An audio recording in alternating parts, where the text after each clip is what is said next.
He had done it 4,531 times, walked out from behind that curtain, adjusted his tie, smiled that smile, sat down in that chair, and became the most controlled man on American television.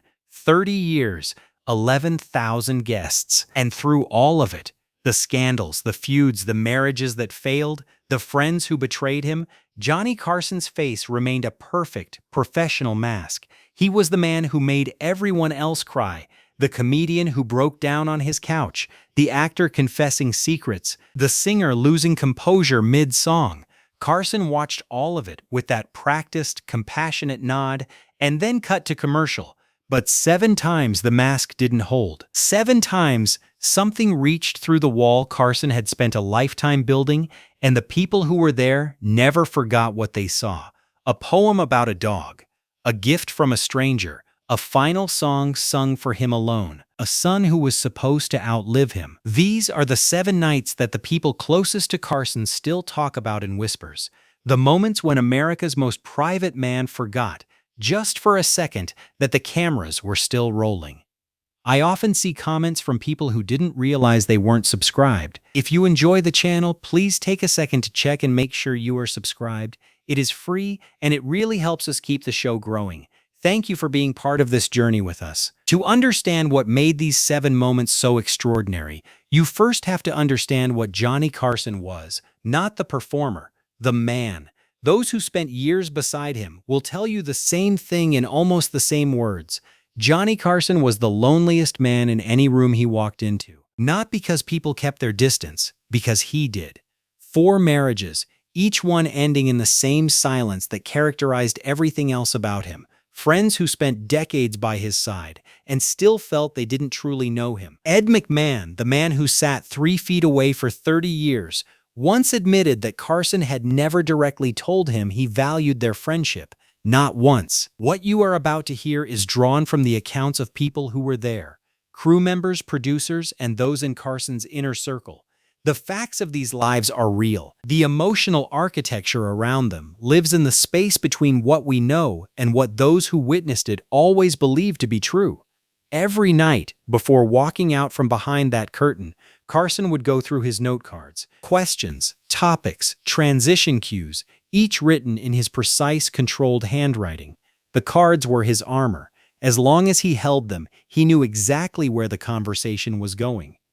On 7 nights, those cards ended up forgotten on the desk. The first time it happened, nobody in that studio saw it coming, including Carson himself. It was a Tuesday night in spring of 1981, and Jimmy Stewart walked onto the Tonight Show stage carrying a single folded piece of paper. He was 73 years old. He had won an Academy Award, flown combat missions over Europe, and spent 5 decades being turned into something larger than a man. But that night, walking across Carson's stage, he looked like what he was, a man who had lost his dog.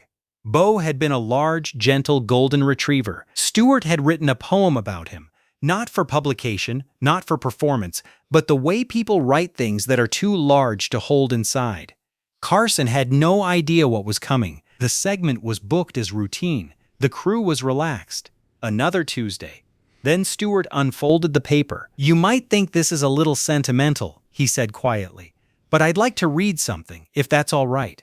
Carson nodded. He glanced briefly at his note cards, a reflex, and set them down. What followed was 3 minutes and 40 seconds that nobody in that studio would ever describe without their voice changing. Stewart read slowly. His famous voice began to tremble on the 4th line. Not dramatically, not performatively. The way a voice trembles when a man is trying to hold something together and realizing, word by word, that he cannot. In the control room, the director later said he considered cutting to commercial, not because anything was wrong, because something was too real for a Tuesday night. The studio held its breath for 11 seconds after Stewart finished. On live television, that is an eternity. Carson didn't feel it. He sat back, and his eyes, those precise, always calculating eyes, were wet, not glistening, not managed emotion, wet. The way eyes get when something finds the unprotected thing underneath every defense a person has spent a lifetime building. Ed McMahon later wrote about that moment. I had sat beside Johnny for over 20 years. I had never seen his face do what it did when Jimmy finished. It was like watching a wall develop a crack. Carson reached across and placed his hand briefly on Stewart's arm. "Pardon me," he said simply. 2 words, the most honest 2 words Johnny Carson ever said on television. After the taping, Carson walked Stewart back to the green room himself, something he almost never did. They sat together for nearly 20 minutes. A stagehand who passed the doorway remembered seeing them through the half-open door. 2 men in their 60s, not performing for anyone. The note cards stayed on Carson's desk until the following morning. But the gentlest of these 7 nights was already behind us. There are griefs you've been carrying so long you've forgotten they were grief, until the moment you're forced to set them down. Jack Benny had been Carson's idol since boyhood in Norfolk, Nebraska. Benny's timing, that impossible silence he could construct around a single joke, was the first thing that made young Johnny Carson understand that comedy was not about the words, it was about the space between them. By the time Carson took The Tonight Show, Benny had become a friend, the older man who appeared on the show with the easy comfort of someone returning to a room where he was loved, which was exactly what it was. When Benny died on December 26, 1974, Carson didn't go home. Those who were in the building described it carefully, the way people describe things they weren't sure they were supposed to see. Carson sat alone in his dressing room for a long time. A producer who knocked heard nothing for a moment, then heard something he couldn't identify. He didn't knock again. Joanna Carson later told close friends that he came home after midnight and sat in the dark before speaking. When he did, it wasn't about television or legacy. He said, "I never told him. That was all." What Carson never told Benny was simple and devastating, that watching him as a boy was the first time Carson had felt that the person he was, quiet, internal, more comfortable observing than participating, could survive in the world. That Benny's silences had taught him that stillness was not a weakness. He had never said it, not in 12 years of friendship, not once. That night, Carson went back to the tapes. He watched Benny's last Tonight Show appearance twice, then a third time. According to those who knew him, he watched it alone, in the dark, saying nothing. The note cards on his desk that night were untouched. He had nothing to prepare for. He was just a boy from Nebraska, finally saying goodbye to the man who had taught him everything, the only way Johnny Carson knew how to say anything important. In silence. Most of these moments were witnessed by hundreds of people. This one was witnessed by almost no one, which is exactly why it survived. By February 1992, Carson was counting down. The announcement had been made. May 22nd would be the last Tonight Show, and Carson had become, in those final months, something he was not comfortable being. Sentimental, not publicly. But those who worked with him noticed small things. The way he sometimes paused before a taping and looked out at the empty studio with an expression that didn't belong on a man claiming to be relieved to be leaving. Alex Haley came on in February. The author of Roots was appearing in connection with a new project, a standard segment, the comfortable machinery of a show that had done this 11,000 times. But Haley had brought a book, not to sell, a personal copy inscribed by hand, with a dedication referencing the lineage of Kunta Kinte's family, a gift with the weight of history behind it. Carson accepted it graciously, professionally. Then he opened it and read the inscription. No one in that studio was prepared for what happened in the next 30 seconds. The control room director saw it first. Carson's jaw moved slightly, that almost imperceptible tightening that happened when he was processing something unexpected. His eyes dropped to the page and stayed there a beat too long. When he looked up, his eyes were bright, not crying, but the brightness that precedes tears in someone losing a private battle in a very public place. He set the book down carefully, deliberately. "This is," he began, and stopped, a small, precise clearing of the throat that the microphone caught and turned into something much larger. "Thank you," he said finally, quietly.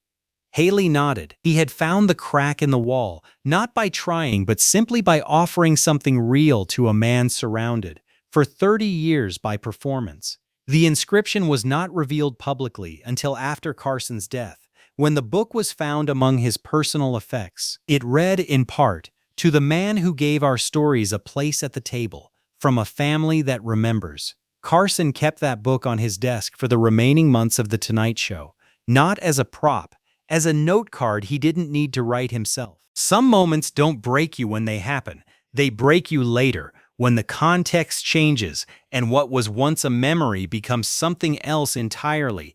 In 1983, an 11-year-old girl from Maine named Samantha Smith sat across from Carson and talked about peace. She had written a letter to Soviet leader Yuri Andropov, asking simply why the Soviet Union wanted to go to war. He had written back, invited her to visit, and suddenly this quiet girl had become something America desperately needed in the coldest years of the Cold War. Proof that a single honest voice could reach across any distance.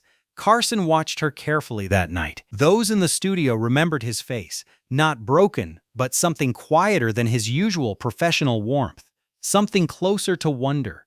She was completely without performance, recalled someone who worked the segment.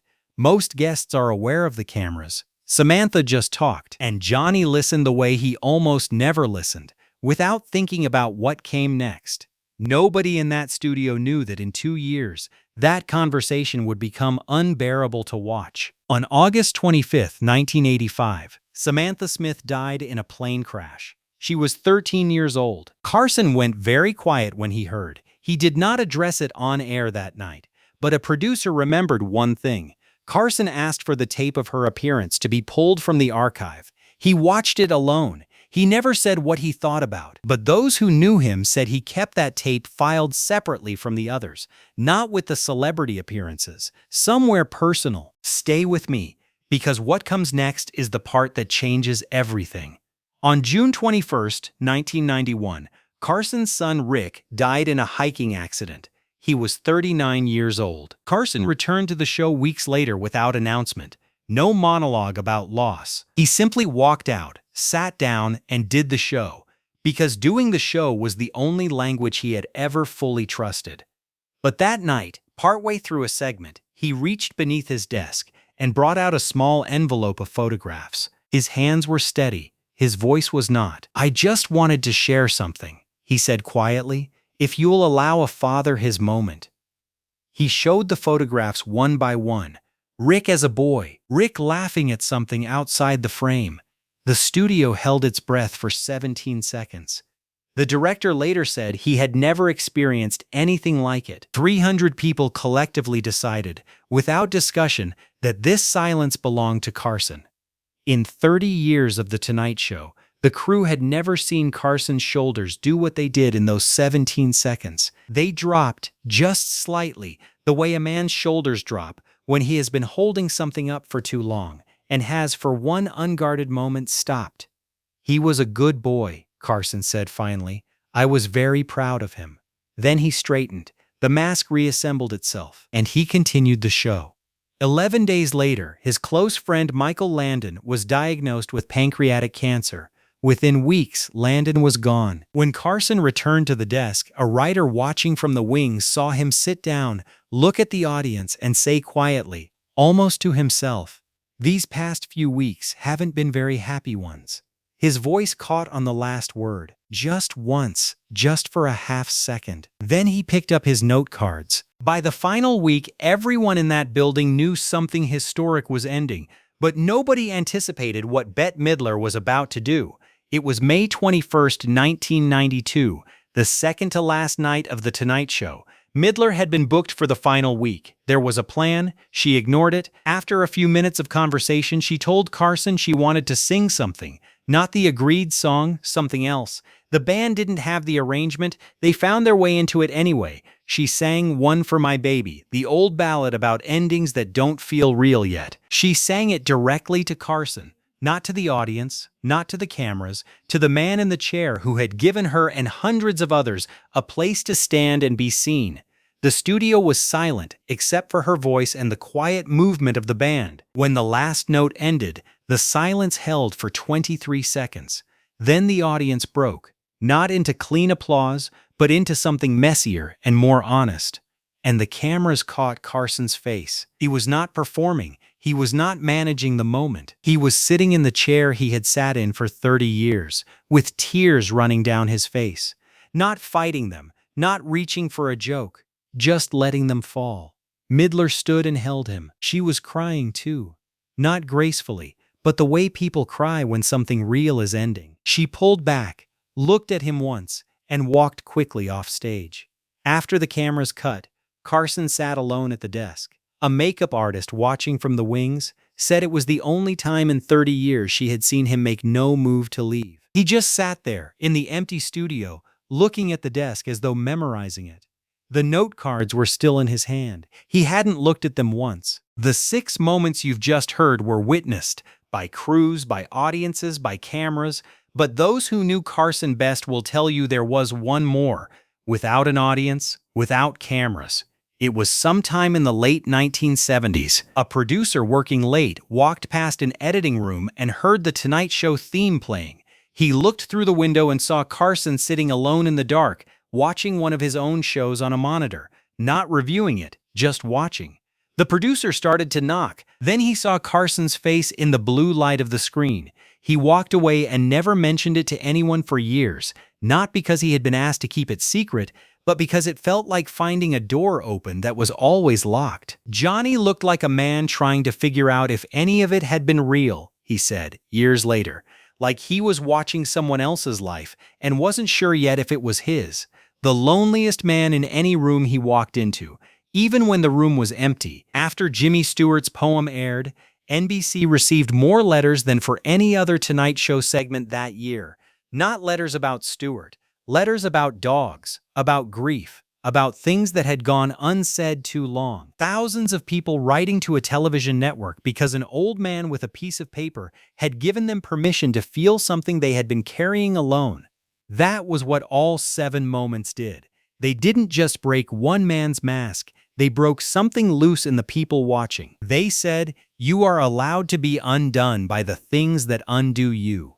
After Carson's death in January 2005, those who went through his Malibu home found his desk largely cleared. But in a small stack sat 7 note cards, not questions or topics. Each one had a single name written in Carson's handwriting. Stewart, Benny, Haley, Samantha, Rick, Michael, and one name the person who found them chose never to share. Below the last card, in Carson's precise script, were 4 words. These were the real ones. Johnny Carson spent 30 years being the most controlled man on American television, and the moments we remember are the 7 nights that control slipped. Maybe that's the thing worth sitting with, not the mask, but what was underneath it. If this story moved you, subscribe and share it with someone who needs a reminder that the strongest people you know are carrying something too. Drop a comment below, tell me where in the world you're watching from, and tell me which of these 7 nights stayed with you the most. Because somewhere right now, someone is holding a piece of paper they haven't been able to read out loud yet. Maybe it's time